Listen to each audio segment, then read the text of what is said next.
Hoje nós vamos estudar sobre a porta estreita, a grande multidão e a grande decepção.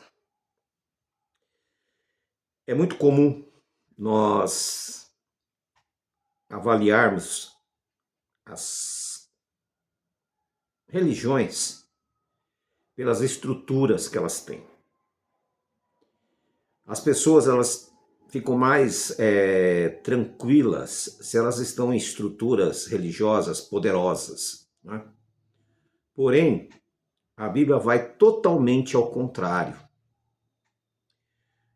Spurgeon, o grande pregador britânico,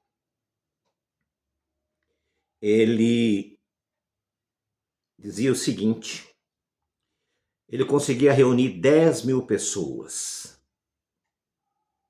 Porém, em um dos seus sermões, ele pregou esse estudo de hoje, essa mensagem, sobre a porta estreita. No capítulo 7, do versículo 13 de Mateus, diz assim: entrai pela porta estreita, porque larga é a porta e espaçoso o caminho que conduz à perdição. Para nós temos que entender o que Yeshua estava dizendo aqui. Que nós tínhamos que entrar pela porta estreita. Por quê? A porta estreita é uma porta difícil de avançar. Costumeiramente, se vocês se lembrarem, vocês vão ver que eu sempre disse que a porta da sinagoga de entrada, ela é apertada, é estreita, mas a porta do fundo é grande. Muitas pessoas nesse período da nossa história de restauração já estiveram aqui e alguns vão ficando no meio do caminho. Por quê? Porque são tantas as ofertas que hoje se oferece, né? A facilidade que a tecnologia trouxe para as pessoas, e elas não param para refletir se realmente aquilo que está sendo oferecido é a verdade. Porque a Bíblia fala que o meu povo vai perecer por falta de conhecimento. E essa falta de conhecimento, ela é generalizada. E Yeshua foi claro, ele dizendo sobre a questão da porta, que a porta é muito estreita. E muitos são os que entram por ela, pela porta, e a porta estreita é a porta e apertado esse caminho que leva à vida. E poucas pessoas encontram. Muitas vezes as pessoas não entenderam, elas deveriam, na minha opinião, e eu sugiro isso a vocês também, elas deveriam fazer o seguinte: pegar os evangelhos e começar a ler criteriosamente o que Yeshua falou. Nós vamos ver no decorrer do estudo que ele disse o seguinte: aonde tiver 2 ou 3 em meu nome, ali eu estarei. É uma coisa meio incoerente. Existem congregações que reúnem 5 mil, 10 mil pessoas. Por que ele teria dito isso? Por que ele teria dito que a porta é estreita e poucas pessoas entram por ela? Tudo isso é importante que nós possamos compreender para depois não perecermos. E continuando a leitura: acautelai-vos, porém, dos falsos profetas, que vêm até vós vestido como ovelhas, mas são lobos vorazes. Então, ele nos alertou: cuidado que vai surgir muitos falsos mestres. Esse profeta aqui não tem nada a ver com vidência. Essa palavra profeta ela foi totalmente deturpada. Na verdade, são vários mestres, aqueles que ensinam. E eles virão como se fosse cordeiros, mas são lobos vorazes. E ele diz: pelos seus frutos os conhecereis. Como assim? Você começa a conviver com a pessoa e ela se apresenta como uma pessoa extremamente simpática, amável, mas com o passar dos dias você vai vendo que alguns frutos, algumas atitudes não condizem com as escrituras que o Senhor nos mostrou. Aquilo que nós devemos praticar. E esta porta estreita, o que acontece? Ela não é atraente para as pessoas. Tem pregadores que não conseguem pregar para 3 pessoas. Ele precisa de uma multidão, porque ele quer ter expressão. Porém, a Bíblia fala claramente, muitos chamados, mas poucos serão os escolhidos. De uns anos para cá, deu uma febre no movimento cristão e começou muitas igrejas a se transformarem em sinagogas. Pastores começaram a se auto-intitular rabinos. Porém, são pessoas que não têm raiz, não têm substância espiritual, desconhecem a própria história, desconhecem a própria fé, desconhecem tudo sobre esse tema. Então a importância de nós estarmos estudando com vocês é esta. Eu tomei a liberdade, me perdoe que eu mandei para todos o PDF. Se vocês tiverem oportunidade, leiam com calma, avaliem, tá? Obviamente que nós não vamos ler aqui o PDF inteiro, nós vamos pegar a base para que vocês possam entender. No versículo 21 do capítulo 7 diz assim: nem todo que me diz Senhor, Senhor, entrará no reino dos céus. Presta bem atenção. Yeshua não disse entrará no reino no céu. No é uma coisa, do é outra. O reino do céu é o reino do domínio de Deus, de toda a criação. Então a gente tem que começar a entender isto. Compreendem? Então nem todos que professam vão entrar no reino de Deus. Mas aquele que faz a vontade de meu Pai, que está nos céus. Por que ele fala nos céus e não no céu? Esses detalhes são fundamentais. Por quê? Quando ele fala nos, significa o domínio do universo e não um local específico. Isso é importante vocês tomarem ciência para aprenderem a interpretar. Porque durante a vida toda de vocês receberam informações erradas. Nós vamos morar no céu, nós vamos fazer não sei o quê. Então tudo isso ficou na sua mente. E quando você lê, o seu cérebro não computa o que está escrito aqui, mas o que você assimilou. Então você perceba que numa pequena leitura nós conseguimos detectar algumas coisas que as pessoas não entenderam. Ou seja, Deus, ele está em todo o universo, em toda a criação. Primeira coisa. Segunda, não é nos, é do e não nos. No versículo 22, isso aqui é fundamental, é importante. Os tradutores, na maioria das traduções, traduziram errado. Existe uma Almeida antiga, que traduziu certo. Existe a tradução Novo Mundo das Testemunhas de Jeová, que traduziram certo. As traduções mais modernas, eles tentaram esconder a palavra para não chamar a atenção. Vou ler para vocês. Muitos me dirão naquele dia, Senhor, Senhor, não profetizamos nós em teu nome? Novamente, não ensinamos nós em teu nome? E em teu nome não expulsamos demônios? E em teu nome não fizemos muitas maravilhas? Presta bem atenção. E então, versículo 23. Lhes direi abertamente, nunca vos conheci. Apartai-vos de mim, vós que sois contra a lei de Deus. Os tradutores colocaram contra a iniquidade. Iniquidade é muito relativo. O que é iniquidade? Percebam que as manipulações foram feitas para nos enganar. para nos tirar do foco. Então, e outra coisa, olha só, muitos. Ele começa, a porta é apertada e poucos entram. Muitos virão até mim, ou seja, a grande decepção destas pessoas vai ser que naquele dia vão se apresentar diante do Senhor e vão ser expulsos da presença de Deus. Por quê? Nós lemos também alguns textos que deverão ser interpretados pelos irmãos, que as pessoas se confundiram com alguns ensinos erroneamente.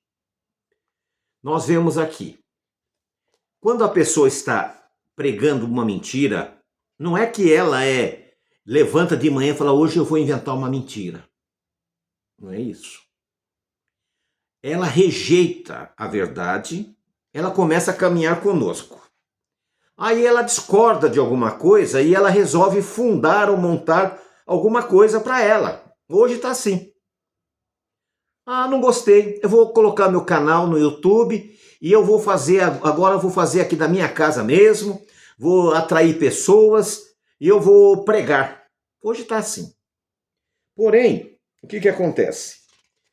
Quando as pessoas se rebelam contra a palavra de Deus, nós vemos o seguinte, que o próprio Deus vai tomar providências com relação a essas pessoas. Em 2 Tessalonicenses, quando alguma pessoa se rebela contra a obra de Deus, o seu testemunho fala mais alto do que suas palavras. Vocês sabiam disso? Quando testemunhamos, a nossa presença, a nossa atitude é muito mais forte do que palavras. E infelizmente algumas pessoas, elas não pensam nisso. Elas tomam decisões precipitadas. Elas simplesmente não têm mais interesse. E aí o que acontece com essas pessoas? Só que elas querem continuar agora sendo youtubers. Outros querem montar igrejas ou sinagogas, enfim, não importa. Porém, olha o que acontece nesse texto aqui, que Paulo escreveu na segunda carta aos Tessalonicenses, no capítulo 2, no versículo 10 em diante. Isso é muito sério. E com todo o engano da injustiça, para os que perecem, porque não receberam o amor da verdade para se salvarem. Então, muitas pessoas se achegam, mas elas não recebem a verdade com amor. Elas querem aprender, elas acham interessante, mas elas não têm aquele amor pelaquela verdade. E por isso, olha bem, no versículo 11, e por isso Deus lhes enviará a operação do erro, para que creiam na mentira, para que sejam julgados todos que não creram a verdade, antes tiveram prazer na iniquidade. Então, é muito sério. Quando você decide caminhar com o povo de Deus, você tem que ter responsabilidade.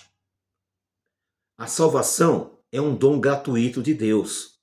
Mas as atitudes que você tem, ou que você teve, ou que você terá, elas vão falar muito mais alto do que tudo isso. O autor de Hebreus, nós não temos certeza se foi Paulo, se foi Apolo, se foi Tito, nós não sabemos quem foi. Alguns dizem que foi até uma autora, Priscila. Em Hebreus capítulo 6, versículo 4 a 6 diz assim: porque é impossível que os que uma vez foram iluminados e provaram o dom celestial e foram feitos participantes do Espírito Santo e provaram a boa palavra de Deus e as virtudes do século futuro e caíram, sejam outra vez renovados para arrependimento, pois assim quanto a eles, crucificam de novo o Filho de Deus e o expõem ao escárnio. Olha que coisa séria.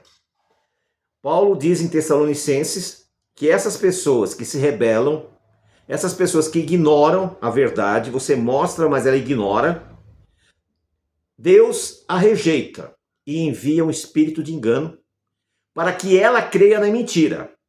Agora, uma consideração. Se ela está crendo na mentira, é sinal que ela quer pregar a mentira. Ela não é um ateu, é um religioso. Aqui, Hebreus diz que é impossível essas pessoas retornarem. Porque elas crucificaram novamente o Filho de Deus. Ou seja, Deus dá uma chance de alcançar a pessoa. Não dá duas chances, é uma.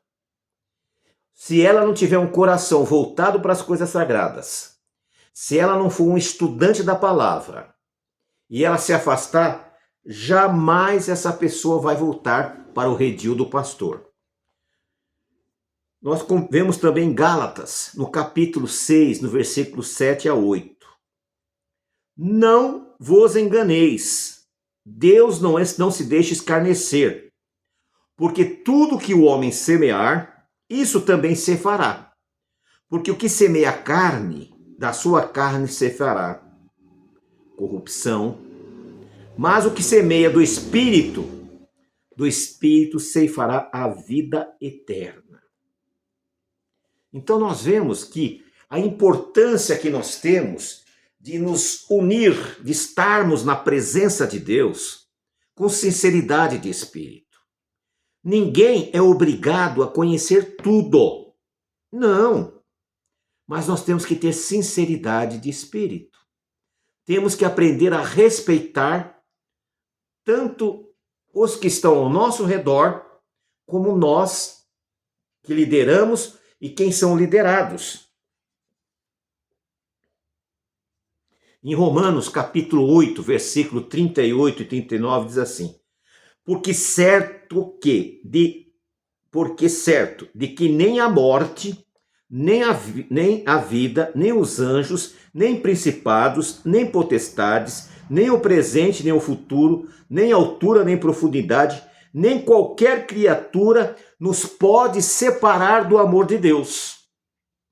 Só tem uma pessoa que pode nos separar do amor de Deus. Você, eu. Essa separação é uma escolha. E como é que nós fazemos isso? Quando somos pessoas egoístas, somos pessoas mal intencionadas, somos pessoas não transformadas.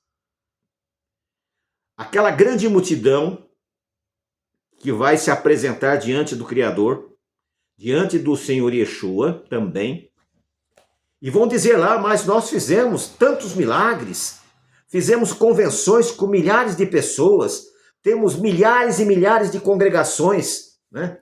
A nossa sinagoga de sábado de manhã é repleta, lotada. E ela vai ouvir a sentença: saiam da minha frente, porque vocês são contra a lei. E aí que é o problema. Como assim contra a lei? É justamente esse momento que nós vamos tentar colocar para vocês. Quando Yeshua veio, ele veio cumprir as profecias, ele veio trazer vida, ele veio cumprir o que foi prometido lá no Éden. Com a sua morte, ele resgataria o homem que foi expulso do Jardim do Éden. Porém, as pessoas entenderam errado o seu ministério. Ele não veio criar nenhuma nova religião. Você não encontra um texto sequer dele falando em uma nova religião. Em primeiro lugar, não existia o que era conhecido como judaísmo hoje.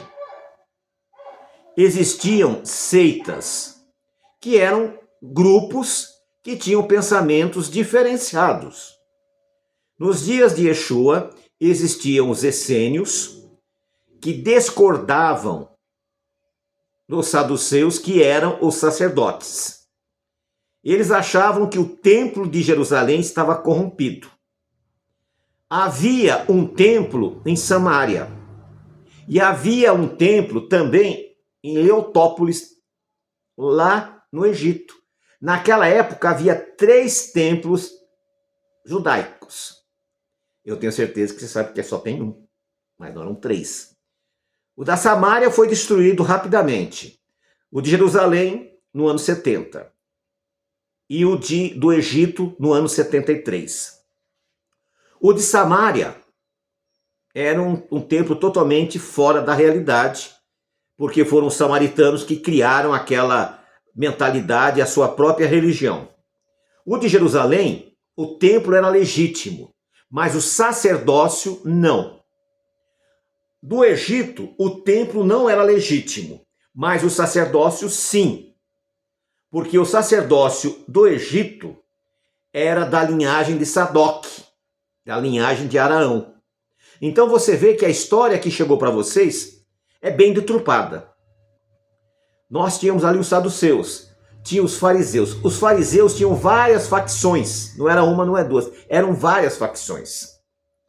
Tinham uma facção violenta, que eram os sicários. Quem eram os sicários? Os sicários foram os primeiros suicidas, terroristas, que surgiu na história. Não começou com os islâmicos, começaram com os judeus. O que eles faziam? Eles ficavam nas montanhas ali, nos lugares escondidos. Quando vinha a guarnição romana, um sicário é uma faquinha, sica era uma faca pequena. Ele pulava em cima de um oficial, um oficial qualquer ali, romano, e matava ele. Automaticamente ele era morto, preso, crucificado. Esses eram os zelotes, sicários. Havia os herodianos, os betusianos. Eram judeus assimilados, helenizados. Havia os fariseus. Os fariseus, no geral, fora dessas seitas, eles tinham mais ou menos 6.000 pessoas que frequentavam o farisaísmo. Só que eles faziam muito barulho e dava-se a impressão que era muita gente. Havia, naquela época, cerca de 4.000 congregações, sinagogas. Essas sinagogas não eram para adoração. Para adoração era o templo. Essas sinagogas eram para se reunirem. Ali os homens se reuniam e conversavam, discutiam alguns temas bíblicos. Era um centro de estudo. E aí o que acontece? Yeshua, ele inclusive foi em Nazaré, em Cafarnaum, e ali eles discutiam sobre a Torá. Mas a adoração era feita no templo. Então, estou dizendo isso para vocês começarem a assimilar. Com a morte de Yeshua, houve uma dispersão e a sua ressurreição, os discípulos continuavam pertencendo à mesma visão religiosa. Não existia ainda a palavra judaísmo. Mesmo que você vá para a história, e a história fala, o judaísmo não existia, está equivocado isso. Foi a partir do século II que, após a destruição do templo, os romanos fizeram um acordo com a liderança farisaica. Se eles mantivessem a paz, eles seriam reconhecidos como líderes oficiais. E aí que surge o termo judaísmo. Continuando. Os discípulos pertenciam a esse mesmo grupo. Eles vão convivendo, crendo em Yeshua, frequentando, porque o templo depois foi destruído, frequentando as mesmas sinagogas, e agora a sinagoga, que era uma casa de estudo, passa a ser um pequeno centro de adoração. Então ela começa a tomar forma. E ela vai se espalhando, já tinha se espalhado por toda a Ásia. E quando Paulo e os apóstolos saem para pregar, aos sábados eles iam nestas congregações que ali se reuniam. E ali eles prestavam culto ao Deus Criador, a Jeová dos Exércitos. Eles eram pessoas determinadas a servir o Deus bendito. Porém, entre eles veio quem? Aqueles que ficaram conhecidos como judaizantes. Quem eram esses judaizantes? Eram fariseus que aceitaram Yeshua, porém queriam trazer todas as regras que os fariseus criaram da sua lei oral. Foi necessário fazer um concílio em Jerusalém, que está relatado em Atos 15, para informar que os prosélitos, aqueles que estavam se convertendo à congregação de Yeshua, como deveriam proceder. Porque eles queriam que a pessoa que até ontem era um pagão, aceitou Yeshua hoje, amanhã se tornasse um judeu pleno. E era impossível. Havia várias situações. E nesse capítulo 15 de Atos, Tiago diz o seguinte: não vamos impor sobre esses prosélitos um fardo que nem os nossos pais suportaram. Esta tradição é terrível. Mas que eles cumpram esses 4 princípios: não comer carne com sangue, não comer carne sufocada, nem oferecida aos ídolos e nem a prostituição. Porque isso eram os princípios que mais os pagãos cometiam. Porém, aos sábados, vocês vão à sinagoga para aprender a Torá. E é assim que nós temos nos proposto a fazer. A pessoa chega aqui, vem oriundo das igrejas católica ou evangélica, ou protestante, ou espírita, não importa. E aqui nós começamos a ensinar. A partir do momento que ele entendeu os princípios, então ele vai passar pelo mikve. A partir do momento que ele nascer de novo, aí ele já faz parte integral da família de Deus, porque ele está tendo condições de praticar o culto, de adorar a Deus, guardar Shabat, celebrar as festas. É assim que funciona. Porém, o que acontece? Voltando lá atrás. As pessoas começaram a se infiltrar e começaram a distorcer a verdade. O último apóstolo foi João, que morreu na virada do 1º século para o 2º. Em Antioquia havia Inácio, o bispo. Após a morte de João, ele fez o quê? Ele mudou totalmente a fé dos messiânicos. Ele trocou de messiânico para cristão, que é a mesma palavra, uma grega, outra hebraica. Ele transferiu do sábado para o domingo, o dia de observação, e liberou a alimentação impura. Por quê? Porque ele não queria ser perseguido pelos romanos. Porque os romanos identificavam o judeu através da alimentação e da guarda do sábado. E aí o que acontece? Aí nasce essa igreja apóstata, que vai ser a base da igreja católica apostólica romana, mas os seguidores de Yeshua, eles vão ali devagarinho, porque é um povo pequeno. E eles não têm o apoio do Estado. Eles não têm apoio financeiro. Então eles são bem pequenos. Porém, como o próprio Senhor Yeshua já havia dito em Mateus 18:20, porque onde estiverem 2 ou 3 em meu nome, reunidos, eu estarei no meio deles. Yeshua deu todas as dicas que o seu povo seria um povo pequeno, mas vibrante. A porta é pequena, estreita. O povo é pequeno. A grande multidão vai ser decepcionada, porque ela não está servindo a verdade. Então nós vamos vendo nesse nosso estudo essas grandes diferenças do que nós vemos hoje.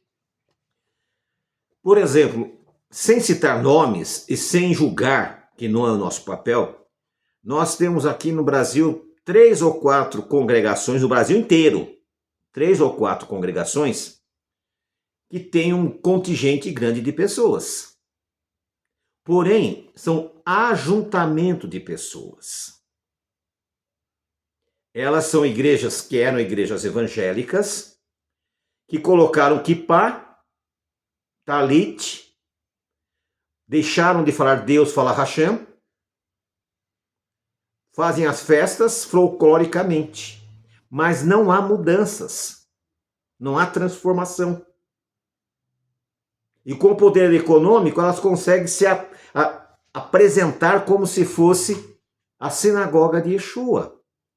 Porém, como está em Apocalipse 2:9 e 3:9, ali Yeshua diz para João, que era o escriba, se dizem judeus, mas não são.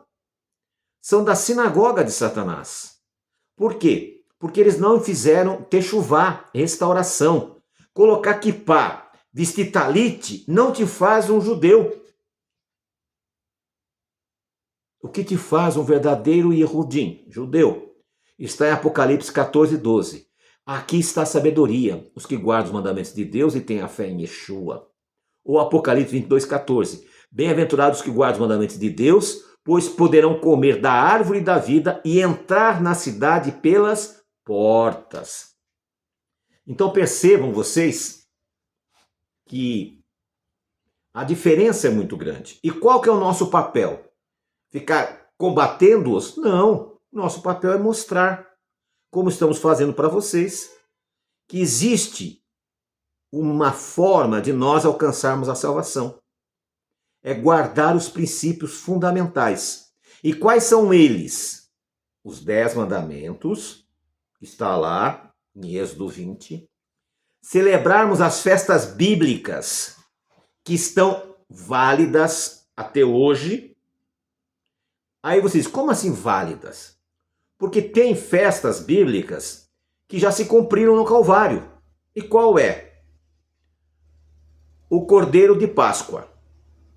Nós não celebramos o Cordeiro de Páscoa porque Yeshua é o Cordeiro da Páscoa, o Corban. A festa do Yom Kippur. Aí que nós temos um problema. E aí que a coisa complica.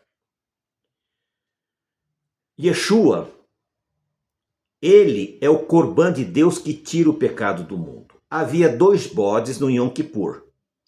Um era para levar o pecado para fora do arraial. O sacerdote vinha, colocava as mãos sobre aquele bode,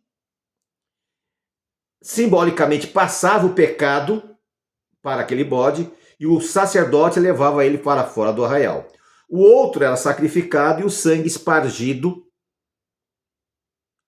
do lado da arca. E assim a nação era perdoada. E Yeshua cumpriu esses 2 corbãs. Ele foi tirado de Jerusalém e foi sacrificado no Calvário. Ali, ele encerrou esse mandamento. Porém, antes dele ter vindo, quando eles retornaram da Babilônia, eles não podiam mais celebrar o Yom Kippur. Por quê? Não havia arca. Não havendo a arca, não tinha como fazer essa celebração. O que os sacerdotes inicialmente, depois os rabinos, fizeram? Colocaram rezas no lugar. E disseram, vocês têm que jejuar, porque vocês jejuando, vocês estão se sacrificando, e esse sacrifício é aceito por Deus. Porém, isso é uma tolice, sacrifício de tolo, porque não existe nenhuma citação que no Yom Kippur você tem que jejuar. diz que tem que afligir a alma. A alma não come. A aflição de alma é mental. Você tem que refletir. Como nós celebramos Kippur, o Yom Kippur? Nesse dia, que é um Shabat, nós ficamos com a nossa mente voltada para o sacrifício de Yeshua, agradecidos porque ele pagou o nosso preço. Agora, se eu vou jejuar e vou ali me escarnecer o meu corpo, judiar de mim, para obter perdão, eu estou matando de novo o Messias. Então a gente não pode celebrar isso. Quais são as festas bíblicas que são ativas? Rosh Hashanah, que vai ser agora, o mês que vem, e não no mês 7º, que é uma aberração que os judeus trouxeram da Babilônia. Nós vamos celebrar pães ázimos. Paulo comenta sobre isso, dizendo que nós temos que tirar o pecado do nosso meio, ok? Nós celebramos ainda Pentecostes, pois é o sinal do derramamento do Espírito de Deus sobre toda a carne para a volta do Messias. Nós celebramos trombetas, porque anunciam a volta de Yeshua e a ressurreição dos mortos. No Yom Kippur, nós guardamos esse dia com gratidão a Deus e não jejum. Celebramos tabernáculos ou cabanas, porque é o que significa o milênio, e celebramos o 8º dia, que significa o início da eternidade. Esses são os princípios fundamentais que nós temos que seguir, dentro daquilo que Yeshua nos trouxe. Outra coisa, o tempo está avançado, vamos ver se eu consigo.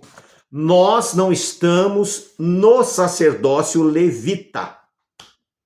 Ele terminou com a morte de Yeshua na cruz. Segundo Hebreus, nós estamos sob o sacerdócio de Melquisedeque. Yeshua é o nosso sumo sacerdote. E nós estamos nesse sacerdócio. E como é que nós fazemos hoje? Nós pegamos,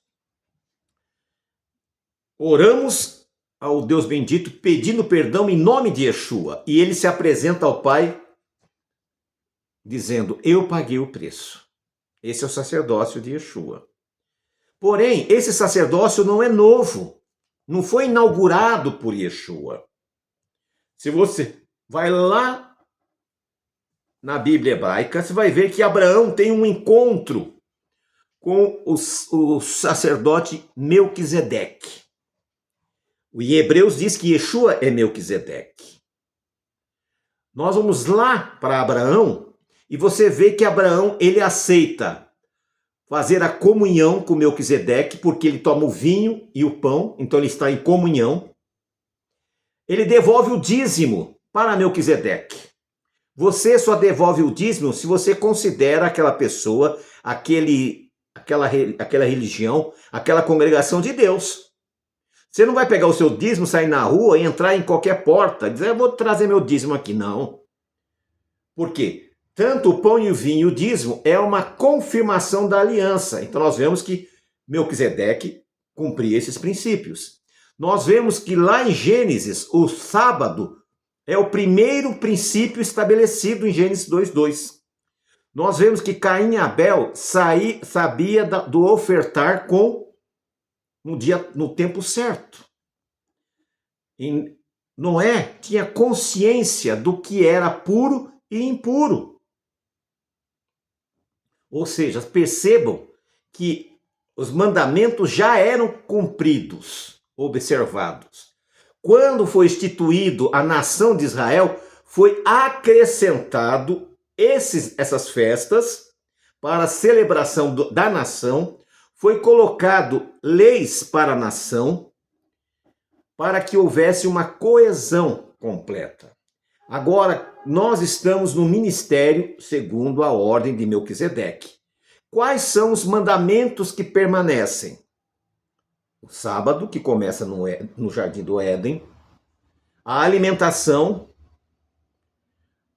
a questão das festas bíblicas que nós selecionamos aqui até a volta do Senhor, a questão do dízimos e das ofertas, por causa da necessidade de se pregar o evangelho, a questão de reconhecermos em Yeshua o nosso sumo sacerdote, o juiz de toda a terra, e invocarmos esta proteção do Senhor. Porém, a Bíblia também nos fala, e é importante vos dizer, que naquela época os discípulos começaram a inquirir de Yeshua algumas coisas, e ele respondeu em João 16:12: ainda tenho muitas coisas a vos dizer, mas vocês não podeis suportar. Em Romanos, capítulo 10, versículo 13, presta bem atenção. Porque quem invocar o nome de Jeová será salvo. Por que Paulo escreveu isso? Se eles dizem que o nome não era falado. Se para ser salvo eu preciso invocar o nome de Jeová, é porque se invocava. Senão não faz sentido. Presta bem atenção. Se você não prestar atenção nisso, você não vai entender. E naquele PDF que eu mandei para vocês, quem não recebeu por acaso, lá no grupo da Beit, tem o PDF. No final da página, na última página, deixa eu ver se eu acho aqui. Aqui na última página, eu coloco a referência como que se descobriu os manuscritos com o nome de Jeová. Então, é necessário que nós temos que invocar o nome de Jeová através de Jesus. Jeová, Jeová, Yeshua. Ah, mas a minha congregação fala Hashem. Ah, que bonitinho Hashem, né? O que é Hashem? Nome. A nossa sinagoga, por sinal, chama Shem Olam. Hashem Olam. Nome eterno.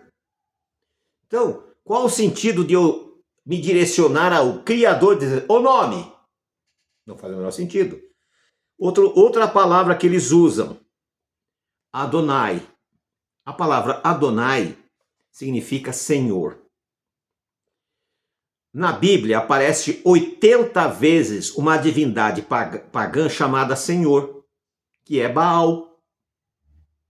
Então, se você for falar o nome do Criador, você tem que falar Senhor e Jeová. Porque se você falar só Senhor, você pode estar invocando essa divindade que se chama Baal.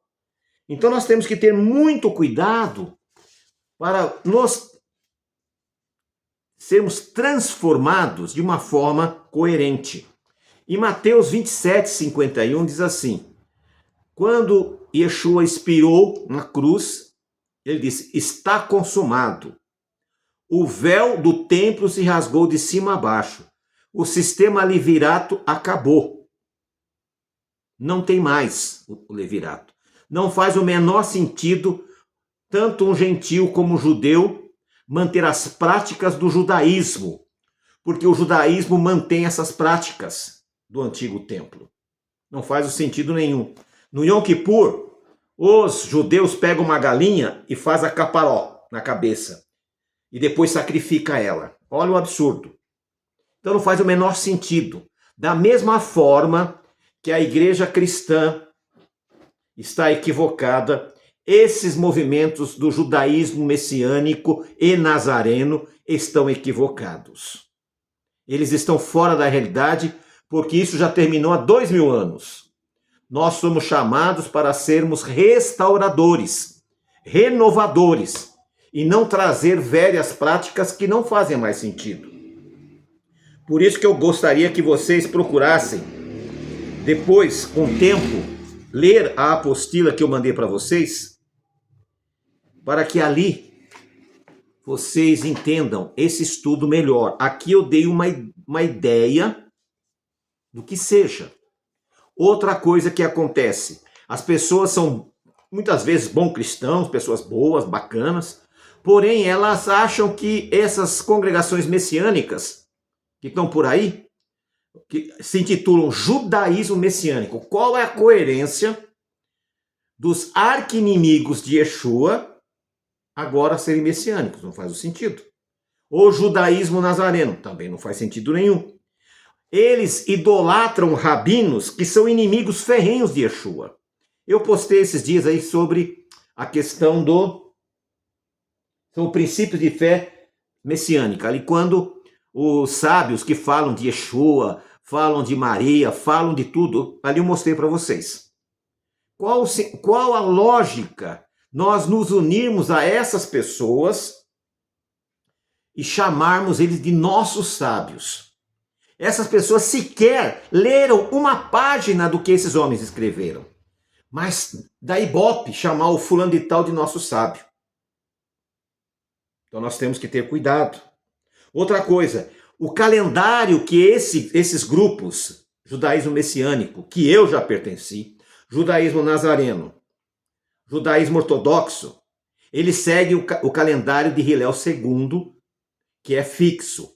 Ou seja, eles celebram as festas bíblicas fora da data. Seria como você guardar o Shabá no domingo, ou na segunda, ou na sexta. Celebram fora da data. Daniel, no capítulo 7, 25, profetizou que isso ia acontecer. E aconteceu, né? Continuando. Tudo isso nos leva a crer da seguinte maneira, para encerrarmos. Como está terminando o tempo, por isso não vamos encerrar, tá? Já já o Google me corta, gente. Pedro, em sua segunda carta, no capítulo 2, versículo 21, fala o seguinte. Presta bem atenção. Porque melhor seria não conhecer o caminho da justiça do que conhecendo tornarem atrás, separando do santo mandamento que lhe fora dado. Ou seja, meus irmãos, não desistam. Vocês foram escolhidos. Permaneçam fiéis. Se tiverem dúvidas, eu nunca disse que vocês não podem falar comigo. Falem, mandem mensagem. Eu terei prazer em responder. Não sou dono da verdade. Eu levei quase 30 anos para entender. Sendo assim, eu não posso exigir que você em 30 minutos compreenda. Porém, sabe, Deus tem feito grandes coisas entre nós. E vocês são participantes dessa maravilha, dessa bênção. Por isso, queridos irmãos, que Deus abençoe vocês ricamente. Eu tenho mandado para vocês materiais importantíssimos que vocês não encontram em lugar nenhum. Porque são estudos profundos, estudos que mostram a verdadeira adoração. E eu espero que vocês possam ter compreendido. Não fiquem magoados comigo, não fiquem entristecidos. Talvez essas palavras são duras, talvez não é o que vocês queriam ouvir. Muitas pessoas gostam de ouvir, Deus vai fazer, Deus vai transformar, Deus vai mudar. Se você não fizer nada, nada vai acontecer. Se você não transformar a sua vida, não se restaurar, nada vai acontecer. Por isso, esse é um momento importante. Oremos. Senhor nosso Deus, em nome de Yeshua, Pai, nós agradecemos pela oportunidade de estarmos com os teus filhos reunidos nesta quarta-feira. E através de Yeshua, nós chegamos a ti, Senhor Jeová dos Exércitos, para pedir uma bênção especial sobre todos eles. Alguns de nós estamos com problemas de saúde, outros estamos com problemas financeiros, outros com problemas psicológicos, outros problemas no casamento. Entra com providência, Senhor. Traz a cura, traz a solução. Não que haja mérito algum em qualquer um de nós, mas através de Yeshua, teu Filho amado, que nós pedimos e agradecemos. E que Jeová te abençoe e te guarde, que Jeová faça resplandecer o seu rosto sobre ti e tenha misericórdia de ti, que Jeová te traga shalom, te traga a paz. Shalom. Se Shalom. Deus permitir, até sexta. Shalom a todos. Shalom. Boa noite.